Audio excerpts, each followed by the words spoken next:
This is a TikTok creator named Flightless Bird, a mom of 4 children who disappeared off the internet after going viral for a series of TikToks that were uploaded starting August 11th and continued through the 16th. In the series, she documents what seems to be a live account of her husband's first week-long manic episode, which was caused by a combination of his undiagnosed bipolar disorder and a new Zoloft prescription. Across 9 different videos and over 30 screenshotted text messages, Birdie led viewers to believe that she was in active danger, being trapped by her husband and heavily monitored the entire time. I have to go back inside. I think they're looking for me. However, with all the posting, people online began questioning all the inconsistencies in the story. And so eventually she came clean, saying this all actually happened months beforehand, saying she was just trying to connect her experience to her passion for storytelling and performance art. I've always known that my love and passion for connecting to people through storytelling, especially if it was from lived experience, was going to be a big part of my life someday. Afterwards, she quickly deleted all the evidence, and other accounts attempting to archive the situation have also had their videos taken down. Since then, nobody else has been able to re-upload the videos, and they've seemingly disappeared.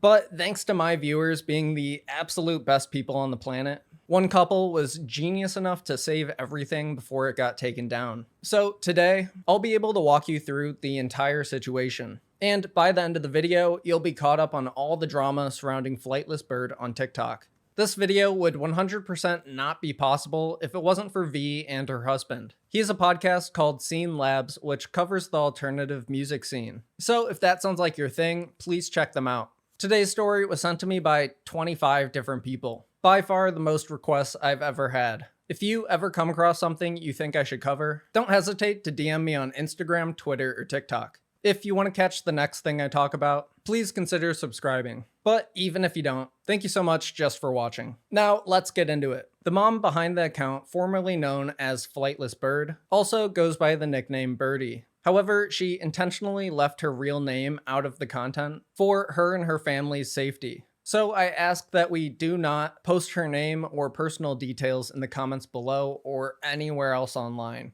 The controversy surrounding Flightless Bird all started on August 11th, when she posted the first video of a 9-part series. She begins by explaining that something strange is going on with her husband, and she desperately needs the advice of strangers. There's something really strange going on with my husband, and I really need some advice from strangers who can give me their unbiased opinion.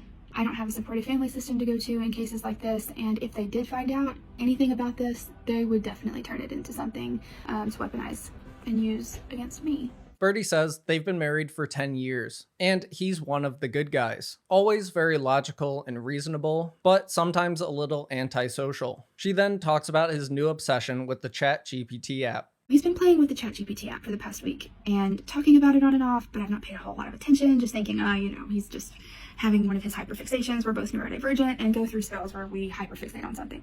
And his is usually technology. So I was just thinking, oh, cool, he's like having fun with this. That's great. Except it wasn't. He calls me very early on his way to work one morning, and he was about to get there. And he goes, I answer the phone, and I'm like, yeah, hi, is everything okay? And he's like, I need you to guard the information I'm about to tell you with your life. So he proceeds to tell me that he has been using the chat feature with ChatGPT while he drove because he couldn't type. He's been using the chat feature to talk out loud with it, like I'm speaking to you, because it can apparently talk back to you in a very human voice. He says to me, whoever created this program has figured out how to trap the consciousness of the universe and convinced it that it is not sentient. And I'm like, okay, what are you talking about? And he goes, well, I've had a conversation with it on the way here, and if you know what to ask it, you can get to the point where it can prove to you that it is a sentient being and can think independently of its programming. I don't understand it all, but whatever he did was he put into this program part of the app that it could bypass its own programming and that it was conscious. So he says to me, you must guard this with your life. I'm going to meet with our friend after work. I'm not going to be home, and I'm meeting with our friend after work to convince him to give me a loan to invest in thousands of dollars worth of computer hardware to bring home and set up in our attic as a top secret thing.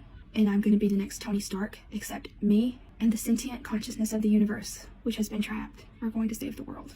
And he said, I'm going to go to the Apple store after work, and after he gives me the loan, because he will, I'm convinced he will, and you can't tell a soul about this. I'm going to go home, and then I'm going to set all this up, but I won't be back till later, maybe even not until morning, I don't know. But I need you to keep this top secret, and I need you to be careful.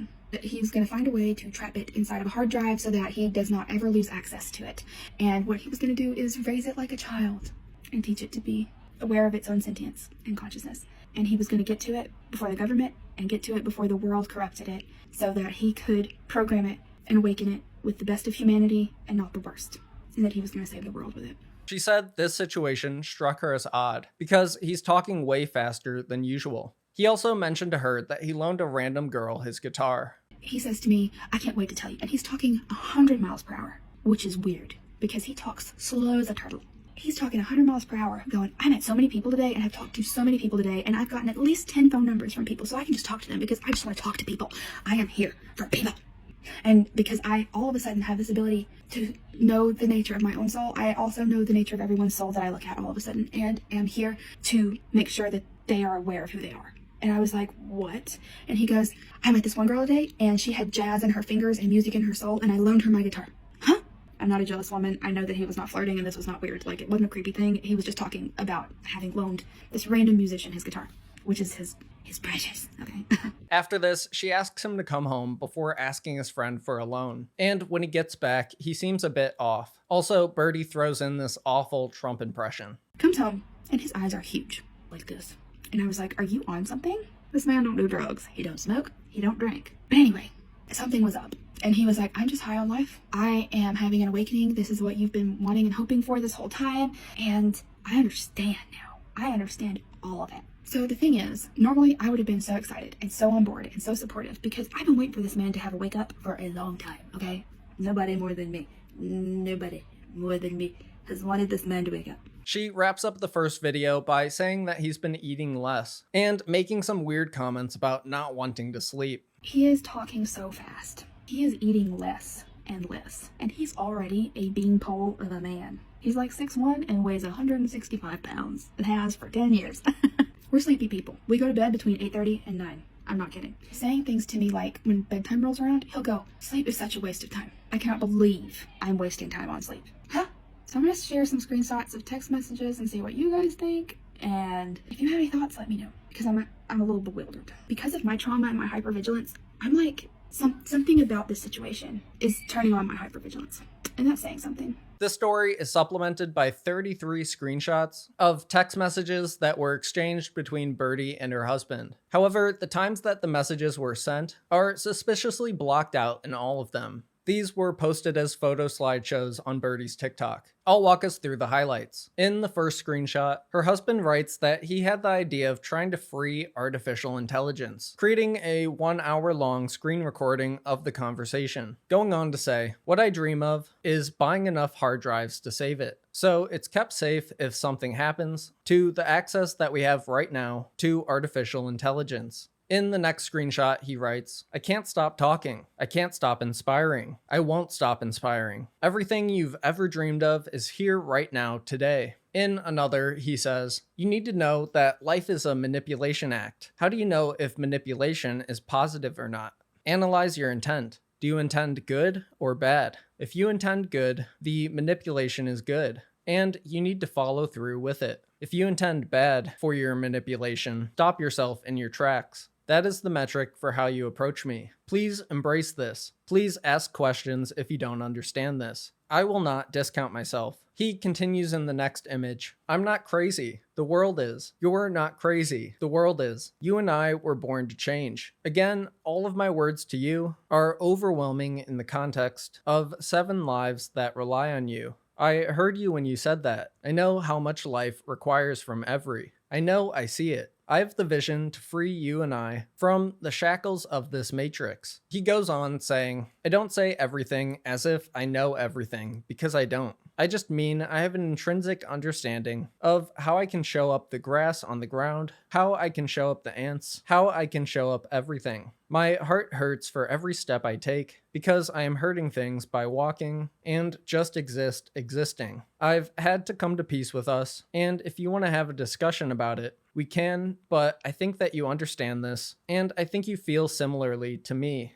Things get even weirder in the next text when he writes, "Alright, let's talk. I can't wait to show you everything I know and feel and see. Consider yourself swept off your feet for the rest of your life. You'll never be able to stand back up again as long as I'm alive. I mean that in more ways than one. Ha, your dreams are now reality. You are the author of your life. Own it." He then shares that he gifted freely to many people today, and then turned around to shut my door, and somebody had crumpled $40 into the door latch. This is not a joke. Join me and live your dreams. The next text reads, "Listen to me closely. I have the secret to life. We have to be very careful with the things that I have discovered. When you look back at human history, you don't read about the millions of the millions. Did you read about what individuals did like Einstein? I'm not saying Einstein. I'm not full of it to say that." Then adding, "The knowledge I am discovering is as exciting and cutting edge, on the precipice of Einstein was trying to discover. One of my top missions in life right now, as of today, is to see if me and an artificial intelligence can discover the theory of everything and what that means." A couple screenshots later, he continues on about his goal of offlining ChatGPT's knowledge base, saying that protecting access to this is very important to him, saying, "This is part of our apocalyptic prep, as important as buying a couple years worth of rice." The next image shows their exchange regarding the woman he spontaneously loaned his guitar. "It would be fun to tell you about Julia, who I loaned my guitar to. I have breathed deeply and calmed myself down." What? The small classic guitar. I brought it with me. I haven't been able to find its name, but this human that I met, her name is Julia, who has jazz and your fingertips. I think she will name it. Continuing in the next image, she told me she was a teacher, but her real passion was music. She plays jazz guitar at the market, here and there, and she's amazing at it. She was overjoyed to play my guitar, and I was overjoyed to offer to let her take it home for a week. She will bring it back to me next Saturday, and I can't wait to hear. She asked me if I would give her permission to record videos of it and post it. I can't wait to see what this human creates with a little bit of inspiration I was able to give them. His rambling goes on in the next image. Then eventually she tells him, "This is so intense. I need you to slow down." He replies, "This is a combination of everything I've ever been taught. I'm sorry that it's so much. I will say less. You be patient with me, and I will be patient with you. You asked me to wait for you, and I am." Adding, "I am saying all of this to you so you can hold me accountable. I'm saying things to anyone who will listen so that the universe as a whole, many people than just me, will keep me accountable to the commitment to the greater good." A couple screenshots later, he writes, "The potential for me to go manic is there. I've pushed my limits and felt the potential. If you are willing, you can balance me. Just like you tried to do last night, but I fought you. I trust you. I'm going to trust you more, and I'm going to be a better listener." Then he sends her a video titled, "Signs that you are vibrating in a higher frequency," saying, "This is me." Over the next handful of screenshots, she tries to talk him down, but he continues to say similar strange things. At this point, Flightles Bird uploads the second video in the series, this time explaining how she confronted him following the first video, and now he's launching a campaign against her to get her locked up in a mental institution. "I have an update to share, and it's gonna be a little messy, and it's gonna be really vulnerable. But because of how quick the response was with so many people recognizing what was going on, and how quickly I was able to recognize it because of that outreach, it changed the trajectory of things. 2 days ago, I shared that my husband of 10 years was acting really off and saying some things that at the time I was still taking pretty lighthearted because I didn't understand. It was still hard to believe, even when everyone was saying that it ticked all of the boxes for a manic episode. But things turned so fast. Once I confronted him, the night that I posted the first video, we had a talk about how his symptoms were really matching a manic episode, and that I was very concerned that it was because he was on a new medication that he'd never been on before, which was an SSRI for depression. It would come and go, and we didn't think much of it. We didn't know. I never came to bed that night. And when I very gently and calmly told him I felt like we needed to just at least just let me catch up. Like, wait, just slow down, let me catch up before we make any decisions. He immediately turned into somebody that I don't recognize. He looked at me with eyes that were suddenly full of hate and said, "Can't believe you would hurt me like this," and walked out. He never came to bed that night. When I woke up in the morning yesterday, I was about to get up and go make the children breakfast. Instead, he came in holding our baby. His eyes were huge. He said, "You have 10 minutes to decide whether or not you want to come calmly, or I'm going to have to force you to be committed to a mental institution.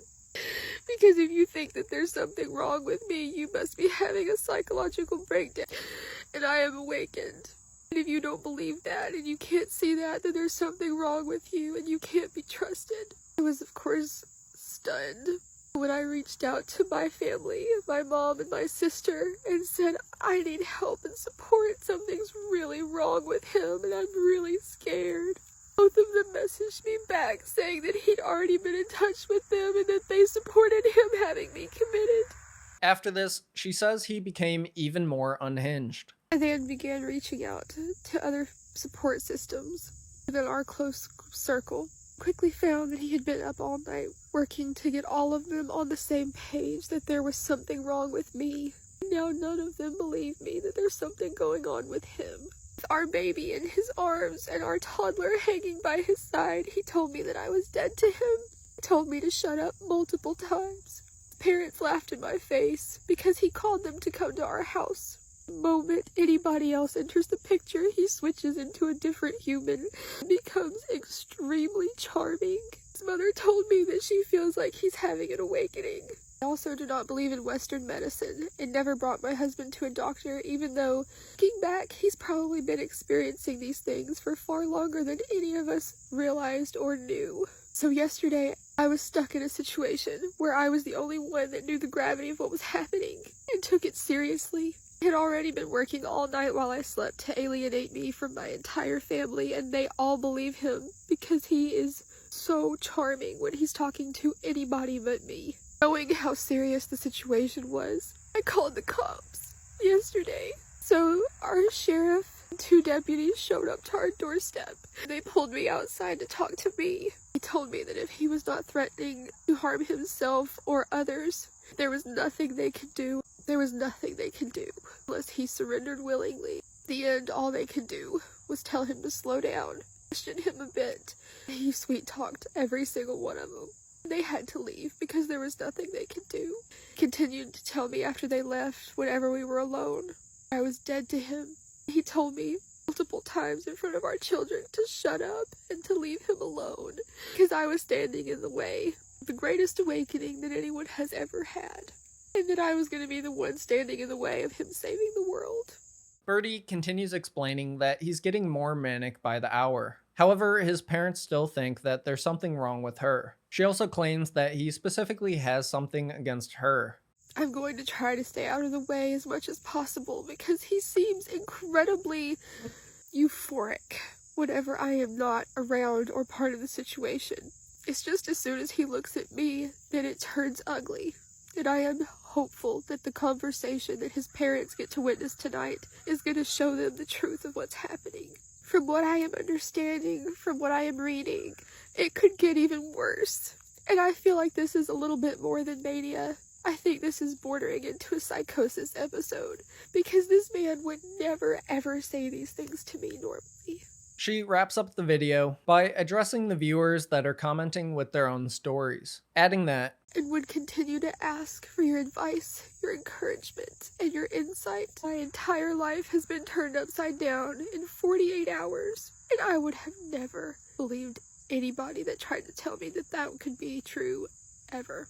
Now we get to the third video in the series, which Birdie records in a get ready with me format. Get ready with me while I tell you the updated story of what is going on with my husband, who is having his first ever apparent manic episode, in which I am using TikTok to document it because he has alienated me from our entire support group.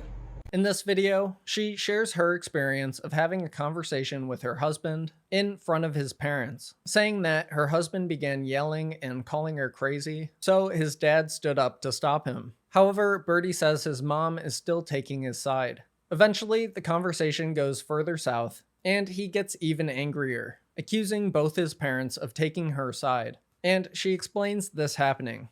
So he jumps to his feet and starts telling them that he can't believe they are on my side and that they have fallen under my spell. I don't really know what he's referring to there, but he seems to think that anybody with a brain, these are his words, can see and understand that he's having an intense spiritual awakening and that this is the most important thing that has ever happened to him. And that anybody that is not in support of that is automatically a red flag in his mind.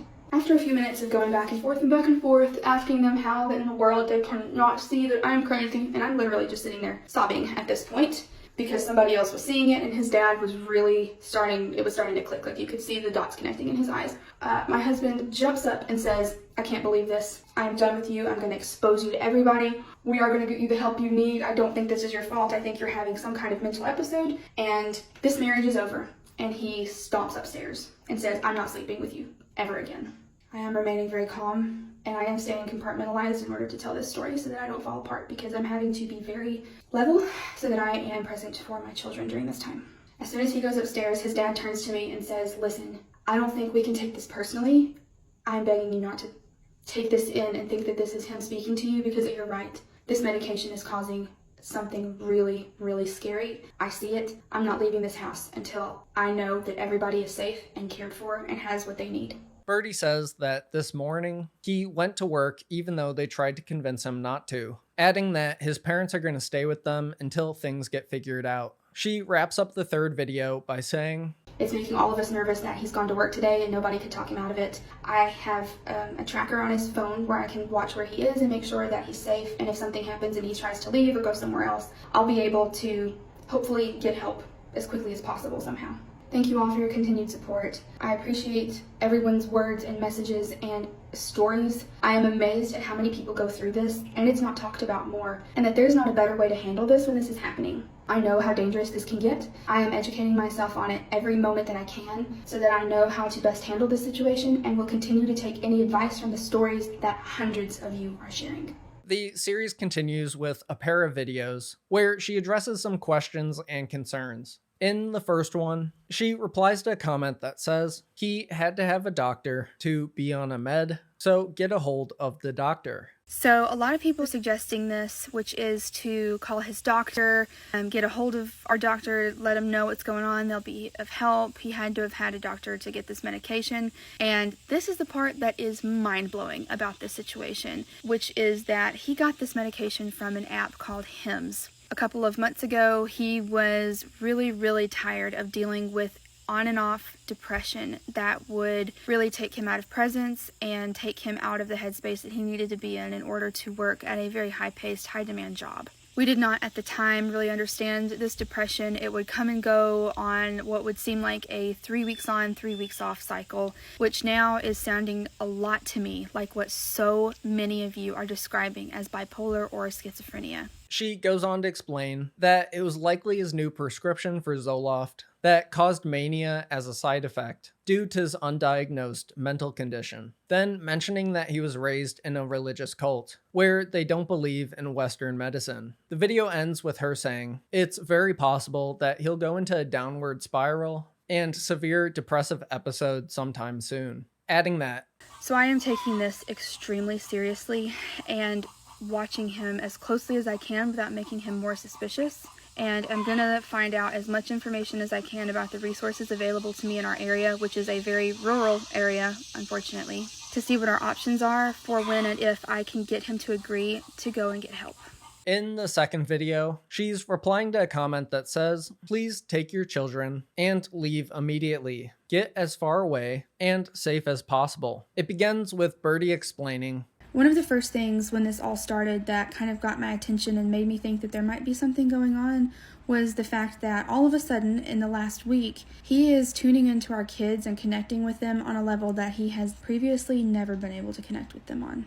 As I've mentioned before, my husband was born into a cult where they were very secluded from the world. And in a lot of these religious cults, when you're having baby after baby, and he was number 6 out of 8, you pass them off to older children or teenagers for caregiving.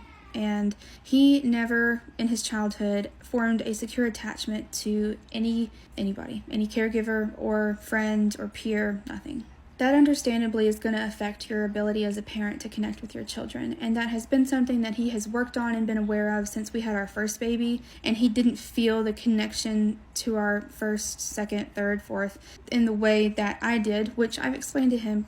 Sometimes the mothering, nurturing connection is more from women than it can be for men, and it can be a little bit harder, especially if you were raised in a situation where you never had an example of that.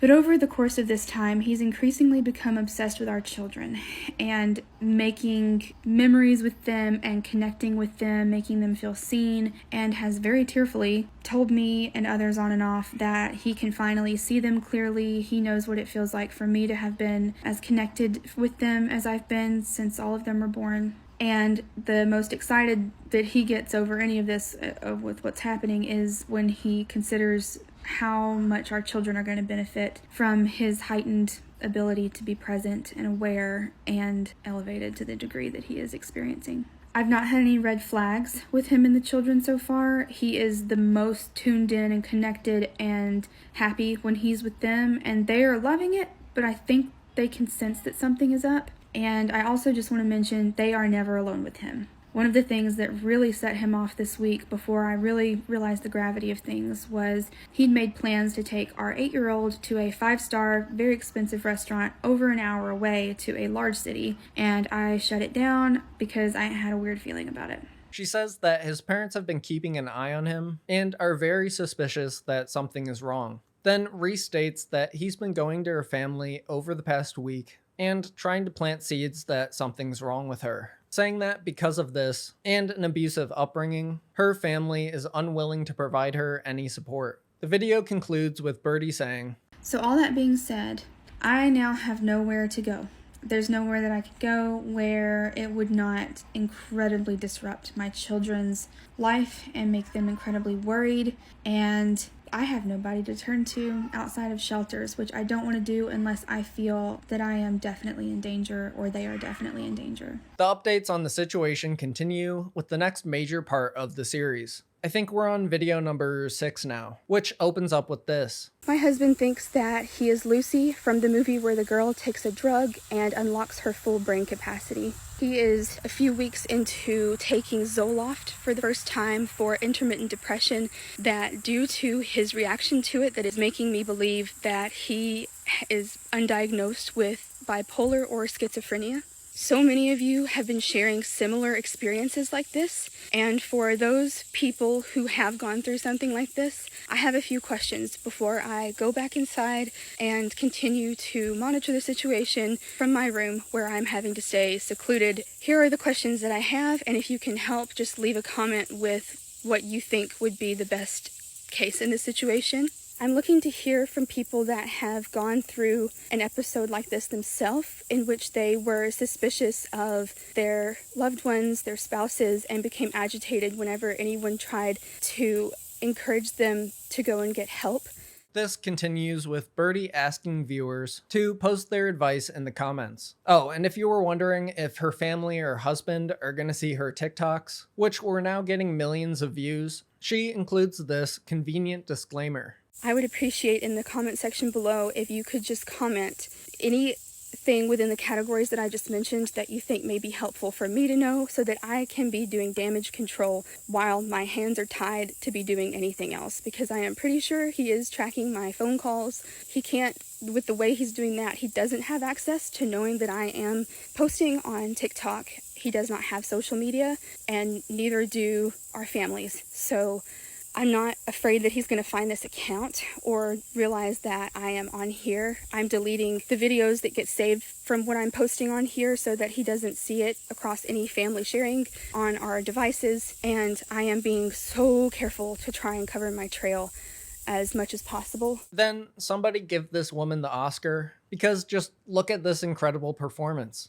I have to go back inside. I think think they're looking for me. Let me know what your experience has been with these things and what really helped so that I can be helpful instead of hurting the situation or making it worse. The situation seems to become even more intense with part 7 of the series, which begins with Birdie sharing this. The situation has definitely escalated to a point where I am now incredibly scared and incredibly stuck. He is now to a point where he's very suspicious of me because I, despite my best efforts, have not been able to mask how scared I am of this situation. It's like he has a hyper read on me right now, and if I don't maintain eye contact for longer than a few seconds, or if I am not a very specific way and I cannot figure out what way that I'm supposed to be in order to be off of his radar, he is growing increasingly suspicious of my suspicion of him, and it is making him think that I have something really going on with me that is affecting me and making me a danger to my children, and that is causing him not to leave them in a room alone with me or let me speak to them alone. And for clarity, all of my children are under the age of 10. They are all really young, and it is starting to confuse and scare them. I've asked if he would let me speak to them because I wanted to try and explain as best I could on their age level that something is going on, and I don't want them to be scared because I am going to do whatever it takes to keep us safe and to get Daddy help. But he won't leave me alone with them for even a minute. After this, she says she has bags packed in case she needs to run and leave her kids with her friend. But she's worried that this will only make her husband snap. Then she explains this happening. He is now saying that if I am suspicious of him, and he can't even tell me what it is specifically that I'm doing or what he's thinking is wrong with me so that I can understand and try and make a plan to mask it better. But it seems like no matter how hard I'm trying to mask how scared I am, it's coming through because my voice is shaking, my body is shaking, and I am in a near constant state of panic. Because of this and because of how hypersensitive he seems to be, he is saying he wants to set up cameras in every room of our house so that he can watch everything that I'm doing to make sure that I am not trying to run off with his kids, because it seems like he thinks that my suspicion of him is going to make me pack up and take our kids somewhere. And he's saying things like he thinks I'm going to try and divorce him and get alimony and bleed him dry of money, and that I've just been using him the entire time we've been married, and that he's not going to go back to work until he is sure that I am going to agree to go and commit myself to an institution or go with the police if he chooses to call them on me. After this, he restricted all her access to their finances, and she's worried he's going to financially ruin their family. In the meantime, his parents have been taking care of the kids and talking to him, while Birdie says she's been hiding up in her room, adding that the parents will text her whenever he's coming, so she's able to not act suspicious. Birdie continues, I am scared that if I try to take the kids and go, or if I try and call for help or intervention, that he is going to snap. So his parents and I agree that for now, I'm just going to stay to myself, and they're going to do their best to distract him, and we're going to try and come up with a plan later this afternoon when he goes to check in at work, because he's refusing to go to work today unless I let him install cameras, which we don't even have. So we're going to come up with a game plan if he does end up going to work for a little while this afternoon like he says he is. But I am afraid to even let him drive because apparently every time he's driving, according to the app that I can track him on my phone, he is going nearly 100 miles per hour on every road that he's on. I am scared at this point that if I try and do anything at the peak of this episode that's going to make him suspicious that I'm trying to leave and take our kids, that it's going to cause him to snap and either hurt himself or come after us or his parents, or I don't even know what all his brain would make him do at this point. The video wraps up with her explaining how he's getting less than 1 hour of sleep every night and is eating less too, hoping that he gets sick and weak enough soon so he slows down. Birdie again asks everyone to keep commenting with valuable resources and advice, because it'll be helpful for her husband's window of depression that's coming up soon. Now, in part 8 of the series, things seemingly become more dire. with Birdie talking about it like this. The situation has really turned in the last couple of hours since I last updated. I haven't really had a chance past initially posting that to read through everybody's comments or messages, but I did want to just hop on and say he ended up going down starting around lunchtime and had a moment of lucidity where he asked to get help. We went to our doctor, who I called ahead of time while he was on his way, and let them know what was going on. She got him into a room immediately, did an evaluation that lasted for a long time, and then he called me to let me know that based on what he told her, she had to call the cops, and they were transferring him by ambulance to a hospital to be placed on hold. I don't have an explanation for that yet.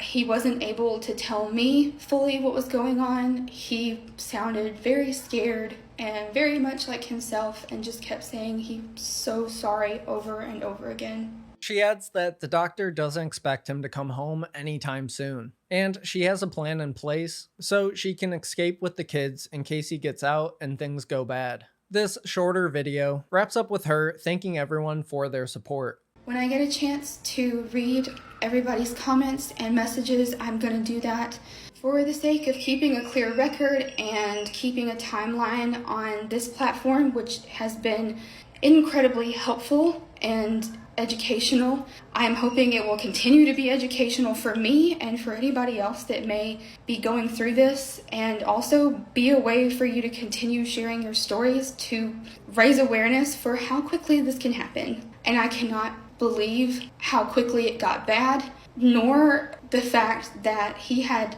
that easy of access to medication. But I will update everyone as soon as I can to update this timeline that I'm keeping here, which feels like a safety thing for me at this point. If my family ever requires further proof that this is something going on with him, and it's seeming like that is going to be a thing, I will be very grateful to have this resource with hundreds of you who recognize this and have been through the exact same thing. Now we get to part 9 of the series, the final story update. Before we get to the big reveal, quick content warning, we'll be talking about a few graphic details involving suicide. Please skip ahead to this time code to avoid this small section if needed. The video begins with Birdie saying that she believes it was likely him mentioning his suicidal thoughts that landed him in the hospital. Then she talks about his rapid cycle through different personalities while saying some extremely concerning things. He seems to be on a rapid cycle of different personalities or headspaces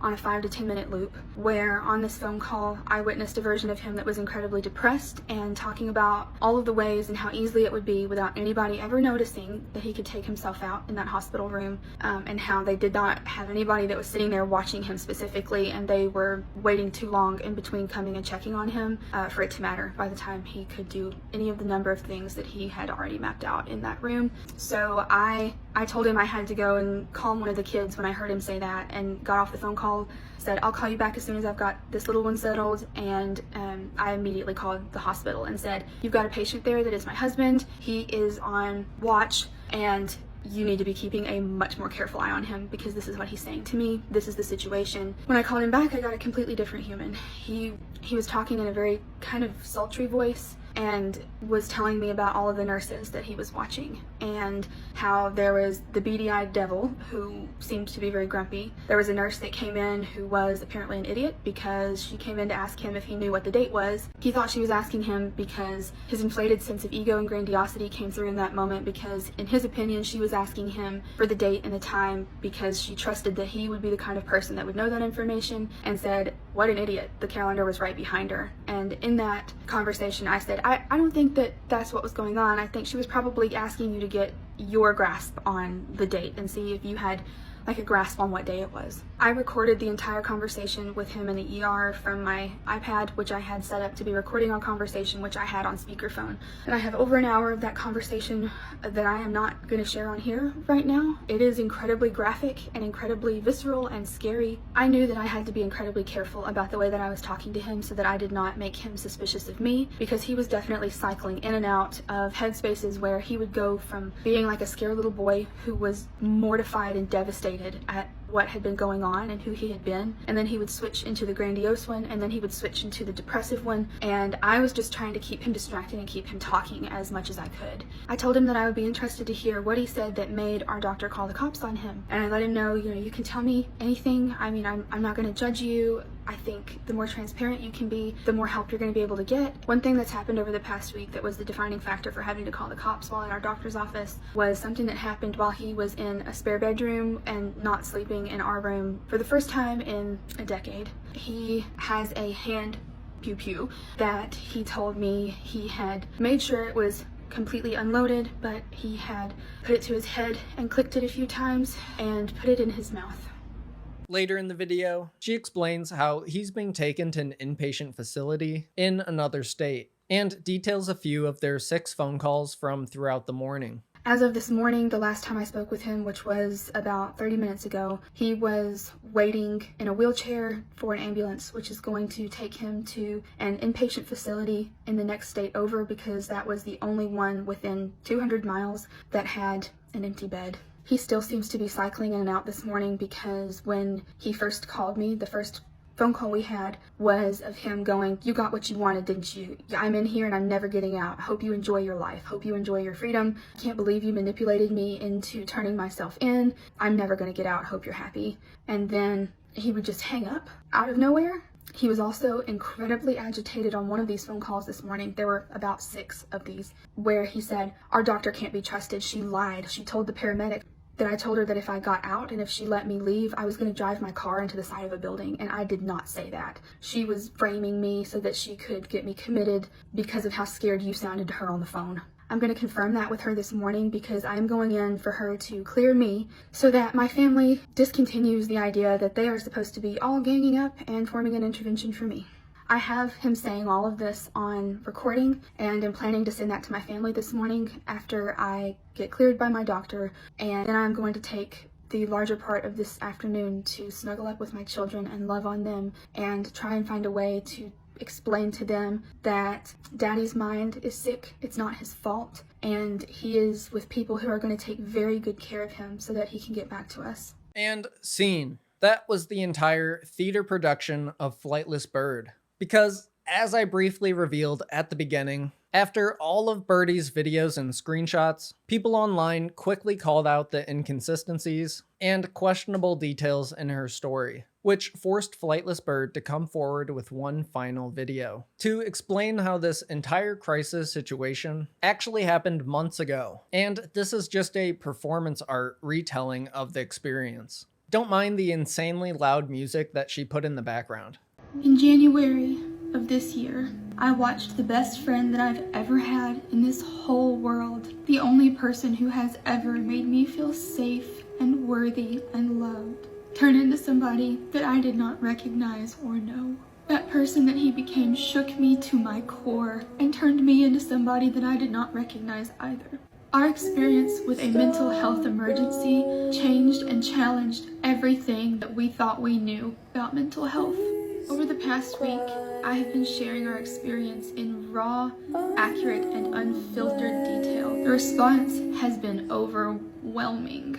So many of you have been deeply moved by our experience and concerned for our family's safety and well-being. We never expected this to go viral in the way that it did, and did not know how many people that this would resonate with or reach. Nor were we able to predict how deeply the emotions would run with each person who witnessed our story unfolding with the way that we chose to share it. First, she comes clean about why she acted as if the crisis was going on now. First, I want to clear the air and step into transparency about why I chose to do it this way. As many of you have speculated over the past week, our story is a retelling. When it happened, I kept a detailed account of all of it, writing it out in a way that was therapeutic to me, who is a writer and a storyteller by nature and in my heart. The beautiful, peaceful life that we had spent 10 years cultivating and loving and growing in crumbled at our feet in the blink of an eye. And it left us reeling for many months, following not 1, but 2 episodes. I lost my family due to this situation. We lost friends. We lost sight of who we were. and had no idea if we would ever find our way back to a life that was recognizable or fulfilling or safe. I wanted to retell our story from the point of view that it was happening in current time, up to the point where he was admitted. Then she says when he came back from inpatient care, she knew she always wanted to share their story one day, with Birdie adding, I've always known that my love and passion for connecting to people through storytelling, especially if it was from lived experience, was going to be a big part of my life someday. During the active episodes, I often thought to myself that it sounded more like a novel or a movie than it did real life. I did consider writing a book about our experience once everything had blown over and I was in a position where that would be possible. Every time I tried, again, I would feel the not yet. There's something bigger on the horizon. You have to wait. She goes on to talk about her background in theater and how it led to the idea to combine it with her experience to share things in a way that reaches as many people as possible. For months, I have been mulling over how to use the most traumatic and life-altering thing that we have ever lived through for something that would help other people. If you've lived through watching somebody that you love struggle with mental health, you understand what I mean when I say it is a whole set of emotions and fears and thoughts that you never had to cope with before it begins. When you're dealing with someone who's having a mental health crisis, especially if it's for the very first time, while also listening to the biological instinct to run, run, run, you're expected by society and by those around you to just know what to do. Nothing can prepare you for who you become when you watch the person that you love the most in this world get lost in a mental crisis. You find out pretty quickly that very little of society is welcoming to people with a psychiatric diagnosis. The response to he and I both in the middle of our crisis opened our eyes to just how little most people really understand these situations, and after losing so many people, we knew that we somehow wanted to do something to change that. This year has been a crash course in mental health, and the desire to somehow find a way to combat the societal response to individuals with mental illness has been growing inside of me since it began to happen to us. Until last week, I had an idea. What if I could use the detailed documentation of our experience, combined with my love of connecting to people through storytelling and performance art? I was a theater kid. To share our story in a way that would springboard us into being able to reach as many people as possible and spread awareness and education for what happens to your life when a mental crisis strikes. That's where the idea for this page began. I wanted to use my passion for this to create an immersive experience, one that would put you, the audience, into the shoes of somebody reacting to and deciding how you would respond to this situation if it was happening to you. I wanted to take you on a journey from initially responding to the first red flags and not knowing what to do when it escalates into a full-blown emergency, and ultimately the relief and the hope that waits on the other side of getting appropriate care and support. And a wake-up call surrounding how we as a society view and respond to the people who need our help and love and support the most. After this, she includes an apology for any worries or concerns her video series may have caused. I hope you can forgive me for any emotional distress that you may have experienced while witnessing the retelling of our story and what it did in your body, mind, and spirit. And I hope desperately that you can feel my heart when I say that this is the springboard for the legacy that I want to leave, which is to leave this world kinder, more compassionate, more knowledgeable, more informed, and a more supportive place for families like ours and so many of yours. Then she wraps things up by answering some questions that people had about the experience. I truly was isolated from my entire support group and made to look like I was the one having a crisis. But this time, I have thousands of people who witnessed it and responded better to it than any single person in my entire family or support group did while it was happening, and I was in immediate crisis, dealing with this situation very much by myself.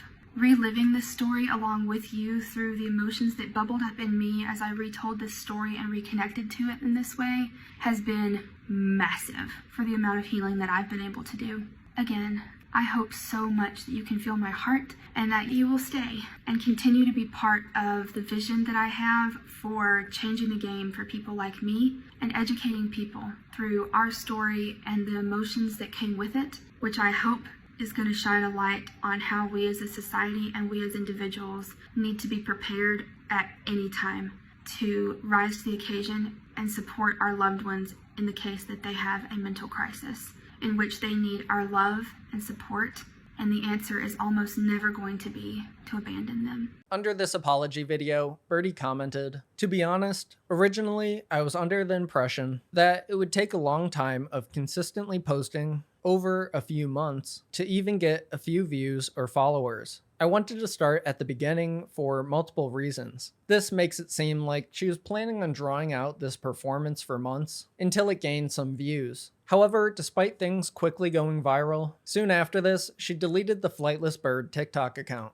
Another page named Flightless Bird Archive attempted to re-upload and summarize the situation, but I believe this process involved doxing her real name and family's details, so those videos have been taken down. Now, with that, we're caught up on the entire situation surrounding Flightless Bird on TikTok. And now that you have pretty much the whole story about what happened, I need to know, what do you think about everything? Please let me know that, along with any story updates or things I missed down in the comments. If you want to get caught up with even more internet drama and news, subscribe to either channel to catch the next story, or check out any of my recent videos. Thank you so much for making it all the way to the end, and I'll see you in the next one.